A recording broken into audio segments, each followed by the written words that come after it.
광명을 국회의원 김남희입니다. 저는 정기석 건강보험공단 이사장님께 국민건강보험과 장기요양보험 국고지원 문제에 대해서 질의하겠습니다. 고령화가 급속도로 진행되고 건강보험의 역할이 갈수록 중요해지는 상황에서 건강보험과 장기요양보험의 재정 안정 정말 중요한 과제라고 생각합니다. 동의하시죠? 네. 국민건강보험법, 국민건강증진법에 따라 국가는 일반회계와 건강증진기금으로 매년 보험료 예상 수입의 20%에 해당하는 금액을 공단에게 지원하게 되어 있고요. 노인장기요양보험법에 따라서 장기요양보험료 예상 수입의 20%에 해당하는 금액을 공단에 지원하도록 되어 있습니다. 알고 계시죠? 네. 네. 그러나 건강보험은 물론이고 노인장기요양보험도 매년 국고 지원이 부족합니다. 화면 부탁드립니다.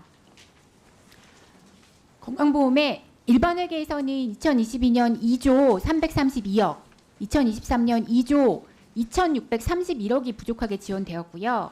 건강증진기금에서는 2022년 214억, 2023년 1121억 부족하게 지원되었습니다. 그리고 다음 화면 부탁드립니다. 장기요양보험 국고 지원액 부족도 심각한데요. 2022년에는 324억, 2023년에는 537억 원이 부족하게 지원되었습니다. 최근 부족액이 큰 것이 눈에 띄고요.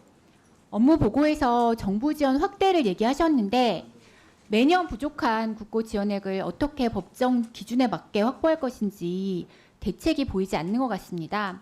또 심각한 것은 지원 시기 문제인데요.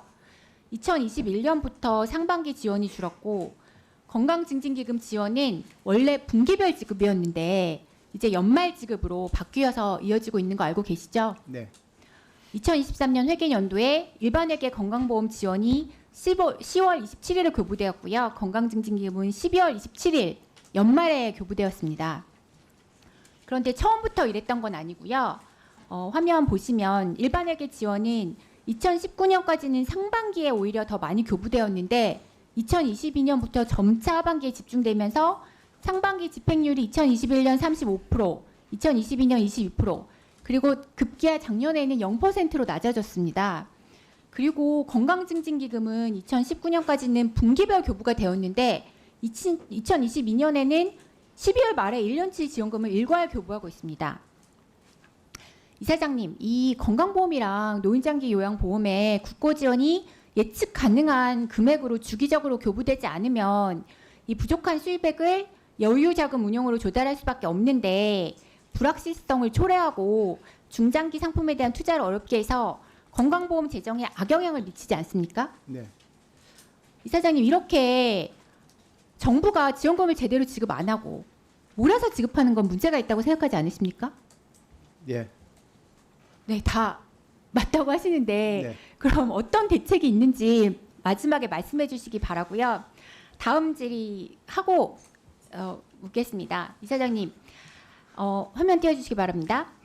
2018년에 불법 사무장병원인 세종병원에서 발생한 화재로 47명이 사망하고 111명 부상한 사고 알고 계시죠? 네. 네, 불법 사무장병원, 불법 개설 약국 등 불법 운영 의료기관으로 발생할 수 있는 문제는 정말 심각합니다. 사기 등 범죄에 이용되기도 하고요.